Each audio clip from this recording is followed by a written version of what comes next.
Hey! Hey! Hey! Alors cette vidéo va vous présenter un nouveau projet que je couvre depuis plus d'1 an et dont je suis super heureuse d'enfin pouvoir vous en parler. J'ai créé ma propre marque de papier toilette. C'est faux et c'est nul en plus. En fait, j'ai créé ma propre marque d'entonnoir. Ah non, ça aussi c'est nul. Ma marque de thon moulé en plastique. Nul. De sombrero. Nul. Oh moi je trouve pas ça si nul. De fourmilier. Nul. De clown. Stop. Je fais des blagues nulles pour déstresser parce que c'est un gros projet qui se concrétise et du coup je suis un petit peu nerveuse. J'ai créé ma propre marque de bijoux. Et voilà, j'ai réussi à le dire sans faire de blagues. Alors c'est Toto? Non! Comment est née cette idée? Tout d'abord c'est très simple, j'adore les bijoux fantasy. J'en ai d'ailleurs une jolie petite collection. Par contre je n'ai que des bijoux fantasy parce que de 1, bah c'est moins cher, et de 2, bah si un jour je me fais cambrioler, et ben... Mais je voulais voler des bijoux, il y a rien.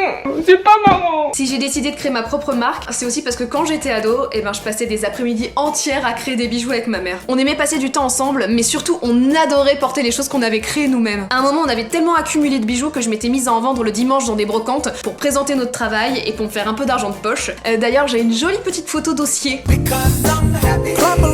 visage de la joie.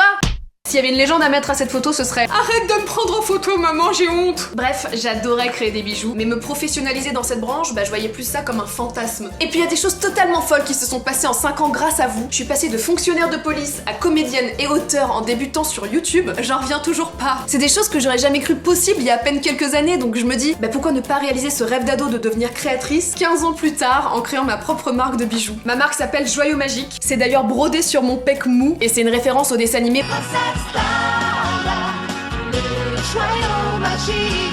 donc on part sur une certaine maturité quant au choix du nom de cette marque. Pour ceux qui connaissent pas, c'est un dessin animé des années 90 avec des couleurs qui piquent les yeux et des princesses qui chevauchent des licornes. Bref, la maturité m'éclabousse. Pour ma première collection, j'ai eu envie de travailler avec un couple de créateurs dont j'adore le travail, qui s'appelle Jules et Lily, et dont l'univers match parfaitement avec le mien. Pour chaque bijou, j'avais mes propres idées, mais comme je ne sais pas très bien dessiner, ils ont repris chacun de mes croquis pour les transformer en quelque chose de bien plus joli. Par exemple, ceci est devenu cela. Et c'est quand même bien plus joli comme ça. Excusez-moi, moi je ne suis pas d'accord, je préférais le premier dessin. Mais qui êtes-vous? Je suis Sandrine Goût de Chiotte. Pour le lancement de la marque, on a travaillé sur 3 collections. Présentation. Il y a une collection sur des personnages féminins iconiques. Une autre sur les licornes, évidemment. Et la 3e sur Kitty. Mon icône glamour à moi. Oh la jalousie! Et maintenant, je vais vous montrer leur processus de fabrication.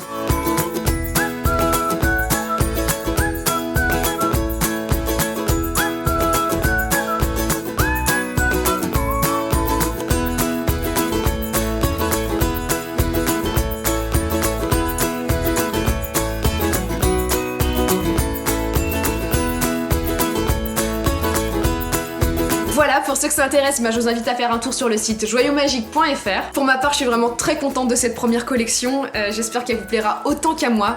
Et j'ai vraiment très hâte d'avoir vos retours dessus parce que ça fait plus d'1 an que j'attends de pouvoir vous montrer tout ça. Sur ce, je vous embrasse très fort et je vous dis à bientôt pour une prochaine vidéo.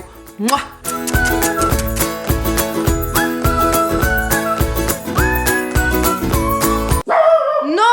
Non, c'est pas vrai. Qui c'est qui m'a mis un chien pareil?